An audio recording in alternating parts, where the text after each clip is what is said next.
سب سے پہلی بات تو یہ ہے کہ گناہ ہوتا کیا ہے، گناہ کس کو کہتے ہیں؟ آپ کے نزدیک گناہ کی ڈیفینیشن کیا ہے؟ جی آپ بتائیے۔ ہر وہ کام جو اللہ تعالیٰ کی مرضی کے خلاف ہو، اس کے علاوہ کوئی اور جسے کرتے ہوئے ڈر لگے، اور جی گناہ وہ ہوتا ہے جو دل میں کھٹکے۔ گناہ کی تعریف خود رسول اللہ صلی اللہ علیہ وسلم نے فرمائی ہے، الاثم ما حاک فی صدرک وکرہت ان یطلع علیہ الناس۔ گناہ وہ ہے جو تمہارے دل میں کھٹک جائے، جس کو کرنے کے بعد تمہارا دل برا ہو کہ میں نے ٹھیک نہیں کیا، یعنی ظاہری طور پر گناہ، غلط کام کہ جسے کر کے تمہارا دل خوش نہ ہو، اور دوسری چیز اگر تم چھپ کے کرو تو تمہارے اندر کا احساس کیا ہو کہ ہائے کہیں لوگوں کو پتہ نہ چل جائے۔ ظاہری طور پر ہو تو اس کی کھٹک تمہیں محسوس ہو، اور چھپ کے کیا ہوا ہو تو آپ اس کے ظاہر ہونے یا کھلنے سے ڈرنے لگے یا ڈریں، یہ پتہ نہیں چلنا چاہیے کسی کو، ٹھیک ہے؟ تو آپ اس ڈیفینیشن کو یاد رکھیں گے، الاثم ما حاک فی صدرک وکرہت ان یطلع علیہ الناس۔ گناہ وہ ہے جو تمہارے دل میں کھٹک جائے اور جس کے کھلنے پر یا ظاہر ہونے پر تم خوف محسوس کرو، تمہیں ڈر لگے کہ یہ بات اوروں کو پتہ نہ چلے۔ اور ظاہری طور پر ہر وہ کام گناہ میں شامل ہوتا ہے جو اللہ تعالیٰ کی ناراضگی کا سبب ہوتا ہے، اللہ تعالیٰ کو جو پسند نہ ہو، اور ہر وہ کام جو معروف طریقے سے ہٹا ہوا ہو وہ بھی ناپسندیدہ کاموں میں آتا ہے۔ اب اگلا سوال میرا آپ سے یہ ہے کہ انسان گناہ کیوں کرتا ہے؟ گناہوں کے اسباب کیا ہوتے ہیں؟ گناہ کرنے کی وجہ کیا ہوتی؟ آپ دیکھیے کہ آپ اپنے نوٹس کس طرح لیں گے۔ سب سے پہلے تو پہلا سوال لکھیں گے کہ گناہ کیا ہے، ساری کہانی لکھنے کی ضرورت نہیں، گناہ کیا ہے، گناہ کی ڈیفینیشن لکھ دیں گے، 3 باتیں اس میں آئیں، ہر وہ کام جو اللہ تعالیٰ کی ناپسندیدگی کا ہے، پھر اسی طرح ہر وہ چیز جو دل میں کھٹکے اور ڈر لگے کہ کسی کو پتہ نہ چلے، چھپا کے کی جائے، اور پھر یہ کہ جو چیزیں معروف کے خلاف جا رہی ہوں۔ اس کے بعد اگلا سوال کیا ہے کہ گناہ کیوں کیے جاتے ہیں، ٹھیک ہے؟ تو اب آپ سوچئے، میں آپ کے ساتھ جو بھی سیشن لیتی ہوں، جو کلاس ہوتی ہے، وہ کوئی لیکچر نہیں ہوتا کہ میں آپ کو آ کے ایک زوردار تقریر کر کے چلی جاؤں، یہ سوچنے کی ایک دعوت ہوتی ہے۔ آپ سوچیں، اللہ نے آپ سب کو عقل دی، آپ سب ایک امتحان میں دنیا میں آنے کے بعد، اور اس امتحان میں کامیاب ہونے کے لیے آپ سب کو باشعور ہونے کی ضرورت ہے، ٹھیک ہے؟ تو یہ آپ کے شعور کو جگانے کا ایک طریقہ ہوتا ہے، یہ لیکچرز یا یہ کلاسز۔ تو سوال کیا ہے کہ گناہ کیوں ہوتے ہیں، گناہ کیوں کیے جاتے ہیں، گناہ کا سبب کیا ہوتا ہے؟ بہت بڑا سبب خواہش نفس، ٹھیک ہے، اور لا علمی کی وجہ سے غلط کام ہوتے ہیں، اور دنیا سے محبت، اور لوگوں کو خوش کرنے کے لیے۔ بعض گناہ کس لیے ہوتے ہیں؟ ہم لوگوں کو خوش کرتے ہیں اور اللہ کو ناراض کر دیتے ہیں، ٹھیک ہے، اور بے حسی اور غفلت۔ اور دیکھیے مال دولت کی حرص جو ہے وہ حب دنیا میں آ گئی، لہٰذا کوئی ایسی چیز نہ بتائیے، سب سن رہے ہیں نا غور سے، کوئی ایسی چیز نہ بتائیے جو اب حب دنیا کے اندر آتی ہو، اس سے ہٹ کر کوئی چیز بتائیے۔ اور آخرت کی جزا سزا پر پوری طرح یقین نہ ہونا، اور تکبر، حب ذات آپ کہہ سکتے ہیں اس کو ایک جامع لفظ، پھر اس میں بہت ساری چیزیں آ جائیں گی، یعنی ذاتی منفعت اور ذاتی مفاد اور ذاتی فائدے حب ذات میں آ جاتے ہیں، اور اللہ تعالیٰ سے تعلق کا کمزور ہونا، اور بری صحبت، یہ ایک بہت بڑا سبب ہے، کیونکہ انسان جس ماحول میں ہوتا ہے تو بعض اوقات نہ چاہتے ہوئے وہی کام کرنا شروع کر دیتا ہے، حالانکہ اس کی اپنی مرضی نہیں ہوتی۔ تو بری صحبت ایک بہت بڑا سبب ہوتا ہے، یہ وجہ ہوتی ہے، اور شیطان کے وسوسوں کا شکار ہونا، یہ شیطان کے بہکاوے میں آ جانا، اور اللہ کی رحمت سے مایوس ہونا، یعنی مایوسی انسان کو گناہوں کی طرف لے جاتی ہے، اور ماحول اور معاشرے کا خوف، اور انسانی تعلقات کی خرابی، یعنی غلط کار لوگوں کے پھر انسانوں سے بھی تعلقات خراب ہو جاتے ہیں۔ بہرحال بنیادی اسباب آپ کے سامنے آ گئے ہیں۔ زبیدہ آپ ان سب اسباب کو دوبارہ دہرائیں اور چیک کریں لسٹ، کیا آپ سب نے ان سارے اسباب کو صحیح طور پر لکھ لیا ہے؟ گناہوں کے جو اسباب بتائے گئے ان میں خواہش نفس کی پیروی، لا علمی، دنیا سے محبت، لوگوں کو خوش کرنے کے لیے غلط کام کرنا، بے حسی یا غفلت، آخرت پر یقین نہ ہونا، حب ذات، اللہ سے کمزور تعلق، شیطان کا بہکاوا، بری صحبت، اللہ تعالیٰ کی رحمت سے مایوس ہونا۔ ارادے کی کمزوری بھی لکھ لیں۔ حضرت آدم علیہ السلام سے جب بھول ہوئی تھی تو اس وقت اللہ تعالیٰ کیا فرماتے ہیں؟ لم نجد لہو عزما، کہ ارادے کی کمزوری ہو گئی تھی، اس میں عزم کی کمی ہو گئی تھی، کیونکہ جب ہم بعض اوقات ایک غلط کام نہیں کرنا چاہتے لیکن کیا ہوتا ہے، ہم ڈھیلے پڑ جاتے ہیں، تو ارادے کی کمزوری اس میں شامل ہو جاتی ہے۔ اب آپ دیکھیے کہ کتنے سارے اسباب ہیں، ان سب اسباب پہ ایک نظر ڈالیے۔ جب بھی ہم نے غلط کام کیا تو کیا انہی میں سے کوئی ایک سبب نہیں تھا؟ بعض اوقات لا علمی تھی، بعض اوقات غفلت، بے حسی، بعض اوقات انا پرستی یا حب ذات، بعض اوقات ارادے کی کمزوری، یہ ساری چیزیں ہیں نا ہم سب کے ساتھ. شیطان بھی ہے، عدو مبین، کھلا دشمن ہے، بعض اوقات ماحول اور صحبت، یہ ساری چیزیں ہم سے غلط کام کراتے ہیں. آپ یوں سمجھیں کہ ہم کھڑے ہیں نا، امیجن کریں اپنے آپ کو، اور یہ جتنی بھی چیزیں ہیں ان سب کو ایک تیر کی شکل دیں، یہ سارے تیر آپ کی طرف آ رہے ہیں. تو آپ دیکھ سکتے ہیں کہ ہم کتنے خطرات میں گھرے ہوئے ہیں، کتنی چاروں طرف سے جلغار ہیں، اندر سے بھی اور باہر سے بھی، ہے یا نہیں؟ پھر بھی اگر ہم میں سے کوئی یہ کہے کہ نہیں میں تو کوئی غلطی کرتی نہیں، یہ میرا تو کوئی قصور ہے، میں تو بہت پاک باز بیوی ہوں، کوئی کہہ سکتا ہے ہم میں سے؟ کون کہتا ہے؟ کون سمجھتا ہے؟ کون اس بھول کا شکار ہے؟ کون اس غلط فہمی میں ہے؟ اگر وہ کوئی ہے اس غلط فہمی میں جو یہ سمجھتا ہو کہ میرے میں قصور کوئی نہیں ہے اور میں نے گناہ نہیں کبھی کیا یا میری غلطی کوئی نہیں، تو وہ کتنے بڑے دھوکے میں ہے کہ نہیں؟ ہے نا دھوکے میں. کیا واقعی ہم سمجھتے ہیں کہ ہم سب سے گناہ ہوتے ہیں؟ کیا واقعی ہم چاہتے ہیں کہ ہمارے گناہ معاف ہو جائیں؟ کیا واقعی ہم چاہتے ہیں کہ ہمارے گناہ دھل جائیں، ہم صاف ہو جائیں؟ کیونکہ جب تک آپ اعتراف نہیں کریں گے کہ ہم سے غلطی ہوتی ہے، جب تک آپ اعتراف نہ کریں کہ ہم میں غلطیاں ہیں، اس وقت تک یہ پڑھنے کا فائدہ ہی کوئی نہیں کہ آئے گناہوں کو دھونے والے کام کرتے ہیں، کیونکہ ان کو تو آپ سیریسلی لیں گے بھی نہیں. پھر یہ تو علاج بتایا جائے گا نا آپ کو. یہ جو کچھ میں آپ کو پڑھانے جا رہی ہوں اس کتاب میں سے، یہ دراصل کیا ہے؟ علاج ہے. تو علاج کس کا ہوتا ہے؟ جو سب سے پہلے تو یہ سمجھے کہ وہ خطرات میں ہے، بیماریوں کی زد میں ہے، اور پھر کچھ بیماریاں اس پہ اٹیک بھی کی ہوئی ہیں اور وہ ان کا شکار بھی ہو چکا ہے. تو اب ضرورت کس بات کی ہے کہ وہ ان سے باہر نکلے. اگر باہر نہ نکلے تو گناہوں کے بوجھ، وزر اور اوزار، کیا یہ بوجھ ہمارے لیے نقصان دہ ہیں؟ کیا نقصان ہے؟ اگر ہمارے اوپر گناہ لدے رہیں کیا نقصان ہے؟ آپ کہیں گے مجھے تو کچھ بھی نہیں ہوتا، میں تو اچھی بھلی کھا پی رہی ہوں، بھاگ دوڑ کر رہی ہوں، دنیا میں سب کچھ کر رہی ہوں، مجھے کیا فکر ہے؟ کوئی مشکل کیا ہوگا؟ چلیے گناہوں کا نقصان کیا ہوتا ہے؟ جب گناہ ہم اپنے اوپر لادے رکھتے ہیں اور بعض اوقات لدے ہوئے اور ہم کو پتہ بھی نہیں کہ ہم گندے ہیں، میلے ہیں، احساس بھی نہ ہو، آخرت خراب ہوگی. اور کیا ہوگا؟ ایک گناہ سے اور گناہ نکلے گا. اگر کچھ گناہوں کی ہم نے جڑیں نہ کاٹی، ختم نہ کیے، تو وہ اور گناہوں کا سبب بن جائیں گے. اور کیا نقصان ہوتا ہے گناہ کا؟ احساس گناہ یا احساس زیاں بھی مٹ جائے گا، اللہ سے دور ہو جائیں گے، اللہ کی رحمت سے دور ہو جائیں گے، دل سیاہ ہو جاتا ہے، اور نیکی کرنے کی جو خواہش ہوتی ہے یا ایک شوق ہوتا ہے وہ کم ہوتا چلا جاتا ہے، اور ضمیر پر بوجھ پڑ جاتا ہے، اور ضمیر کا بوجھ انسان کو لے ڈوبتا ہے. انسان کے لیے اداسی، پریشانی، ڈپریشن، خوف، اگر ہم گناہوں سے باہر نہیں نکلیں گے تو یہ سارا کچھ جمع ہو کے ہمارے اوپر کیا بن جائے گا؟ بوجھ ڈال دے گا، اور اس بوجھ کے تلے دب کے ہم ڈپریشن کا شکار ہو جائیں گے، مایوسی اور غم کا اور خوف کا شکار ہو جائیں گے، اور وہ سب کچھ مل جل کے ہماری شخصیت کو تباہ و برباد کر دے گا. دنیا میں بھی نقصان دہ ہے، یعنی گناہ صرف آخرت میں نہیں، دنیا میں بھی انسان کے لیے ہلاکت خیز ہیں. اور دنیا میں کیا نقصان ہوتا ہے گناہوں سے انسان کو؟ دنیا میں بھی پکڑ ہو سکتی ہے، اور بعض گناہ تو ایسے ہوتے ہیں جن کی سزا دنیا میں ہی ملنے لگ جاتی ہے انسان کو. اور اس کے علاوہ انسان کا رزق بھی بعض اوقات کم ہو جاتا ہے. انسان کو ایک نعمت ملنے والی ہوتی ہے، لیکن اتنے میں انسان کو ایسا گناہ کر بیٹھتا ہے کہ وہ خیر آتے آتے اس سے رک جاتی ہے. دنیا میں بھی خیر کے دروازے اس پہ بند ہونے لگتے ہیں. جب ہم غلط کرتے ہیں تو ہم معاشرے میں ایک غلطی کو رواج دیتے ہیں، دوسرے لوگ ہمیں دیکھ کے غلطی کرتے ہیں تو ان کے گناہوں کا بوجھ بھی ہم پہ پڑنے لگتا ہے، ان کے ذمہ دار بھی ہم قرار دیے جائیں گے، آثار میں شمار ہونے لگتے ہیں وہ سب. نیکیوں میں دل نہیں لگتا، نیک کام کرنے کو دل نہیں چاہتا، پھر نیکی بوجھل لگنے لگتی، مایوسی آنے لگتی. انسان سوچتا ہے میں نے اتنا غلط کیا ہوا ہے تو اب مزید مجھے کیا فائدہ اچھے کام کرنے کا. بعض اوقات انسان کی عمر بھی کم ہو جاتی ہے.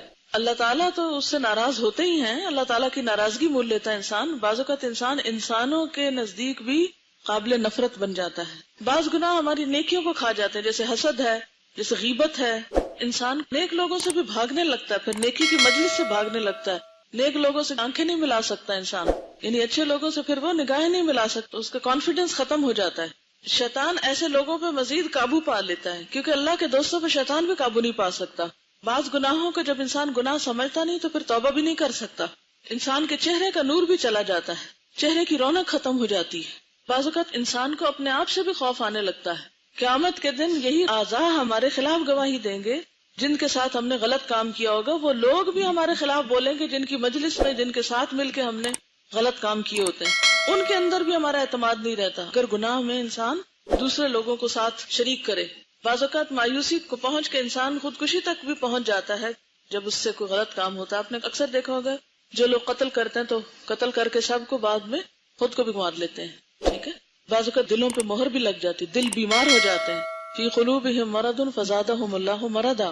چلیے اب اس بات کو دہرا لیتے ہیں کہ آپ نے کیا لکھا، اور پھر آپ اپنا جائزہ لیجئے کہ آپ نے جو نوٹس بنائے ہیں وہ آپ نے صحیح بنائے ہیں یا کوئی چیز چھوڑ دی آپ نے.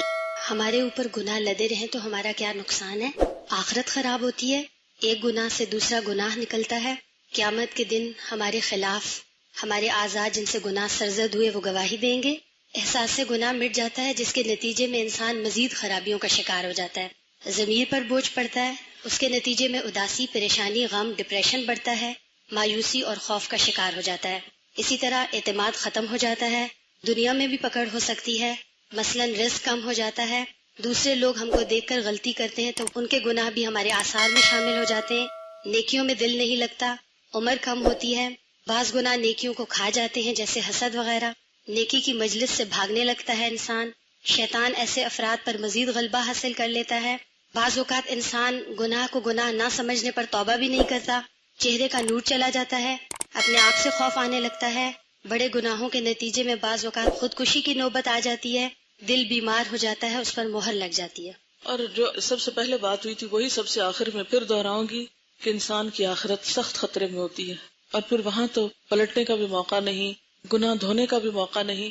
تو ضروری ہے کہ ہم دنیا میں ہی اپنی غلطیوں کو پہلے پہچانیں، پھر اعتراف کریں، پھر توبہ کریں، پھر اصلاح کریں. ٹھیک ہے؟ کیا کیا کریں؟ پہچانیں کہاں کہاں غلط ہیں ہم، ان کو مانیں، یعنی اعتراف کریں، پھر کیا کریں؟ توبہ کریں، اور پھر اصلاح کر لیں.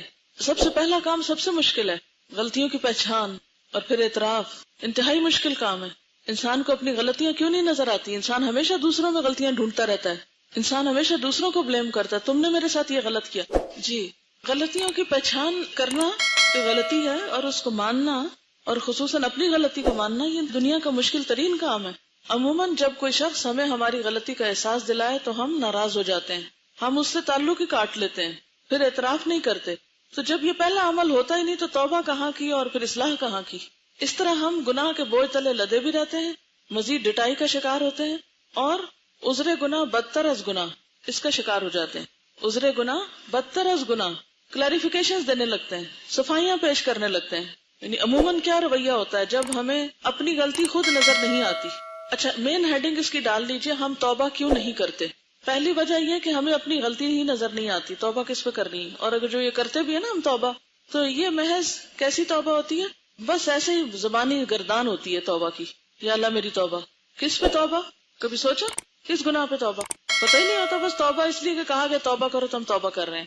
یہ تھوڑی توبہ ہوتی ہے. تو سب سے پہلی چیز کیا ہے؟ غلطی نظر ہی نہیں آتی. میرا سوال یہ ہے کہ ہمیں اپنی غلطی نظر کیوں نہیں آتی؟ وہی بات، حب ذات، اپنی ذات سے محبت ہوتی ہے، ہم تعویلیں پیش کر لیتے ہیں، عذر تلاش کر لیتے ہیں. لا علمی بہت بڑی وجہ ہے کہ ہمیں اپنی غلطی نظر نہیں آتی، لیکن اس سے بڑی وجہ کیا ہے؟ بعض اوقات ہمیں علم بھی ہوتا ہے کہ یہ غلط کام ہے، لیکن اپنے لیے ہم تعویلیں رکھتے ہیں اور عذر پیش کرتے ہیں. قیامت کے دن اللہ تعالیٰ جب بندوں کو ان کی غلطیاں بتائیں گے اور بندے وہاں بھی یہ شروع کریں گے تو اللہ تعالیٰ فرمائیں گے لا تعتذروا اليوم، مت معذرتیں کرو. معذرت کیا ہوتی ہے؟ او سوری، ہمیں نہیں پتا تھا، I didn't know, I shouldn't have done. اس وقت کنفیس کرنا، اپنی غلطی کو ماننا، ایکنالج کرنا، فائدہ ہی کچھ نہیں، کیونکہ دنیا میں ہم نے یہ کیا ہی نہیں. عام طور پر آپ دیکھیں کہ ہمیں اپنی غلطی نظر نہیں آتی، اگر کوئی ہمیں ہماری غلطی بتائے ہم سننا نہیں چاہتے، بس چپ رہو. یا یہ کہ فوراً عذر بہانے، فوراً صفائیاں، فوراً کلیریفیکیشن، فوراً دوسرے پہ الغار، نہیں یہ اس کا قصور ہے، وہ جھوٹ بولتا ہے، وہ غلط کرتا ہے، میں نے یہ کیا ہی نہیں. اپنے آپ کو صحیح سمجھنا اپنے خیال کے مطابق، اور اصل کانٹیکسٹ میں چیز کو رکھ کے نہ دیکھنا، اپنی ہی دنیا میں رہنا اور اپنی ہی سوچوں اور اپنے خیالات سے اپنے آپ کو صحیح سمجھنا.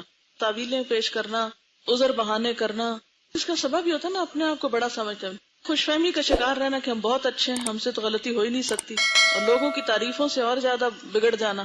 دوسروں پہ الزام تراشی کرتے ہیں، دوسروں پہ فوراً ڈالتے ہیں، دوسروں کو بلیم کرتے ہیں. اپنا ایک الگ میزان بنایا ہوا ہم نے، اپنے آپ کو اپنے میزان پہ پرکھتے ہیں. وہی عذر بہانے کہ دوسرے کر رہے ہیں تو ہم نے کر لیا، کیا ہوا؟ سب تو یہی کر رہے ہیں.